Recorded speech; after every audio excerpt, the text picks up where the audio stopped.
ನೋಡಿ, ಕೈಯಲ್ಲಿ ವಿಗ್ರಹಗಳನ್ನು ಮಾಡುವಂತಹ ದೃಶ್ಯ ಇದು. ಹಳಿಯಾಳದಲ್ಲಿ ನೋಡಿ ಎಲ್ಲ ಕಡೆ ಇದನ್ನು ಮಾಡ್ತಾ ಇದ್ದಾರೆ. ವಿನಾಯಕನ ಮಾಡ್ತಾ ಇದ್ದಾರೆ. ಎಷ್ಟು ಚಂದ ಮಾಡಕತ್ತಾರ. ಅಲ್ಲ, ನೀವು ಗಣೇಶನ ಹಬ್ಬ ಇನ್ನೂ ದೂರದಲ್ಲ, ಈಗಿಂದನೇ ಮಾಡಕ್ ಸ್ಟಾರ್ಟ್ ಮಾಡ್ತೀರಾ? ಎಷ್ಟು ಕಷ್ಟಪಡಬೇಕು. ದಿವಸಕ್ಕೆ ಎಷ್ಟು ಮಾಡ್ತೀರಾ ಇದನ್ನ?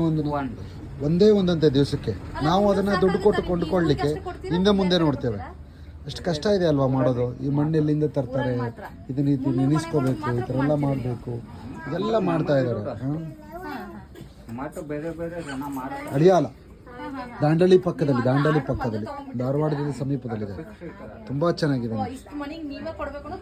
ಸ್ಕಿಲ್, ಈ ಸ್ಕಿಲ್ ಇದೆಯಲ್ಲ, ಇದೇ ಅದ್ಭುತ. ಈ ಒಂದು ಕಲೆಗೆ ಬೆಲೆ ಕಟ್ಟಲಿಕ್ಕೆ ಆಗ್ತದ? ಇಲ್ಲ, ಯೋಚನೆ ಮಾಡ್ಬೇಕು ನಾವು. ಏನು ಬ್ಯೂಟಿಫುಲ್ ಆಗಿ ಮಾಡಿದ್ದಾರೆ ನೋಡಿ. ಮಣ್ಣಿನ ಗಣಪತಿಯನ್ನು ಮಾಡುವಂತಹದ್ದು ಹೇಗಿದೆ ನೋಡಿ. ಮನೇನ ಇಂಥ ಮನೇಲಿ ಇಳ್ಕೊಂಡು ಇವ್ರು ಮಾಡ್ತಾರೆ ಅಂತಂದರೆ, ನಾವು ಆ ವಿಗ್ರಹವನ್ನು ಕೊಂಡ್ಕೊಳ್ಳಲಿಕ್ಕೆ, ಗಣಪತಿಯನ್ನು ಪೂಜೆ ಮಾಡಲಿಕ್ಕೆ ನಾವು ಹಣಕಾಸನ್ನು ಹಿಂದೆ ಮುಂದೆ ಮಾಡ್ತೇವೆ. ಕಲೆಗೆ ಯಾರು ಬೆಲೆ ಕಟ್ಟಲಿಕ್ಕೆ ಆಗೋದಿಲ್ಲ. ಅದ್ಭುತ, ನಿಜಕ್ಕೂ ಕಲೆ ರಿಯಲಿ ಅದ್ಭುತ.